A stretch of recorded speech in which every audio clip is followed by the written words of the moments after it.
நம்ம Ashwin sweets and ஸ்நாக்ஸை ஆஸ்திரேலியாவுக்கு export பண்றதுக்கு காண்டாக்ட் பண்ணுங்க 7373755163. ராகுல் காந்தி தற்பொழுது சென்னைக்கு புறப்பட்டிருக்கிறார். டெல்லியிலிருந்து தனி விமானம் மூலமாக ராகுல் காந்தி இந்த பயணத்தை மேற்கொண்டிருக்கின்றார். தமிழக வெற்றி கழகத்தின் தலைவர் விஜய் அவர்களது பதவியேற்பு விழாவில் கலந்து கொள்வதற்காகத்தான் அவர் இந்த பயணத்தை மேற்கொண்டிருக்கின்றார். கடந்த 2 நாட்களாகவே அவரது இந்த தனி விமானம் என்பது தயார் நிலையில் புக் செய்யப்பட்டு வைக்கப்பட்டிருந்தது.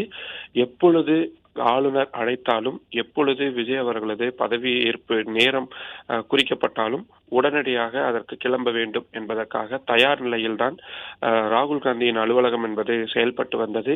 ஏனென்றால் இந்த கூட்டணி என்பதை ராகுல் காந்தி அதிமுக்கியமான ஒரு விஷயமாக நினைக்கின்றார். புதிய ஒரு பாதை தமிழ்நாட்டிற்கு காங்கிரஸ் கட்சிக்கு இதன் மூலமாக கிடைத்திருக்கிறது என்பதை மிக தீர்க்கமாக ராகுல் காந்தி நம்புகிறார்.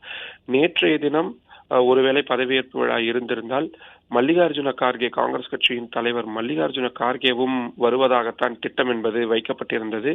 ஆனால் கேரளாவின் அடுத்த முதல்வர் யார் என்பது தொடர்பாக ஆலோசனை என்பதை தொடர்ந்து மல்லிகார்ஜுன கார்கே மேற்கொண்டு வருகிறார். நேற்றைய தினம் கூட 4 மணி நேர ஒரு நீண்ட ஆலோசனை என்பது நடத்தப்பட்டிருந்தது. அதன் காரணமாகத்தான் மல்லிகார்ஜுன கார்கே வருவதில் தற்பொழுது வரை உறுதி செய்யப்படாத ஒரு நிலையாகத்தான் இருக்கின்றது. ஆனால் ராகுல் காந்தி தற்பொழுது புறப்பட்டிருக்கின்றார். காலையில் இந்த பதவியேற்பு விழாவை முடித்துவிட்டு அவர் உடனடியாக மீண்டும் டெல்லி திரும்பி வந்து விடுவார் என்பதாகத்தான் அவரது பயண திட்டம் என்பது வடிவமைக்கப்பட்டிருக்கின்றது. நம்ம அஸ்வின் ஸ்வீட்ஸ் அண்ட் ஸ்நாக்ஸை ஆஸ்திரேலியாவுக்கு எக்ஸ்போர்ட் பண்றதுக்கு காண்டாக்ட் பண்ணுங்க 7373755163.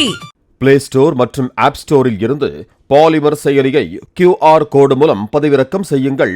செய்திகளை உடனுக்குடன் பெறுங்கள்.